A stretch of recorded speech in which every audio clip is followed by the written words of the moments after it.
Planet of the Fakes Pedophiles. And Pig Star HH News.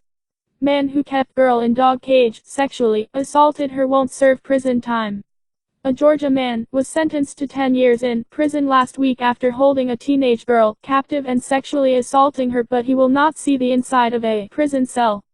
Michael Wissolowski, 33, was arrested in June 2017 after FBI agents found a 17-year-old girl, who had been missing for over a year, trapped in a dog cage in his home in Duluth, Georgia, a suburb of Atlanta. The Atlanta Journal-Constitution reported that the victim, who HuffPost will not name because she is a sexual assault survivor, was found severely malnourished and suffering from back problems due to the dog cage. She had also contracted ringworm from the unsanitary conditions. The psychological damage Michael Wissolowski inflicted is beyond imagination, the victim, clutching a stuffed animal, said in court last week, according to local outlet WIS News. Wissolowski pled guilty last week to first-degree cruelty to children and interstate interference with custody. Although he was sentenced to 10 years in prison, Wissolowski received credit for time served during the 8 months he was in a detention center prior to his sentencing. The remaining 9 years and 4 months of his sentence will be served on probation, and he will have to register as a sex offender for life. I don't see any emotion from you.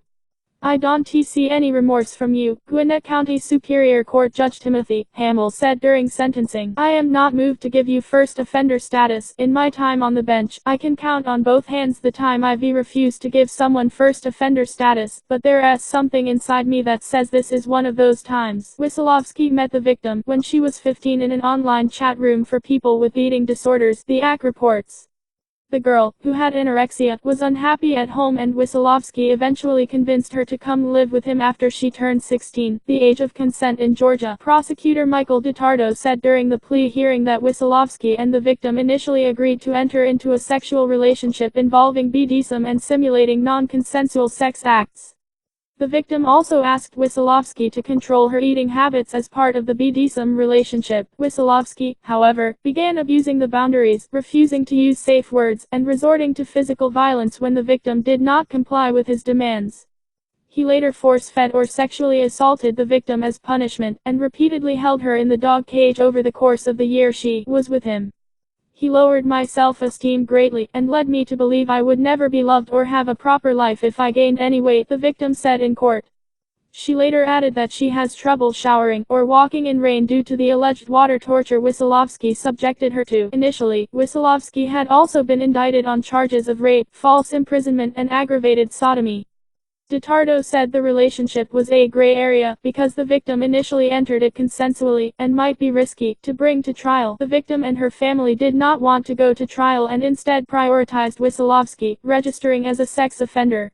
The victim was found after she contacted another user on the online eating disorder forum, and that woman called the police. The news of Wissolowski's sentence comes on the heels of a similar story of a New York man, named Shane Pitch, who raped a 14-year-old girl he met while driving a school bus.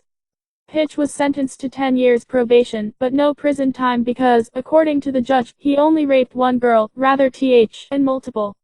Like, follow, comment, share, subscribe, then visit www.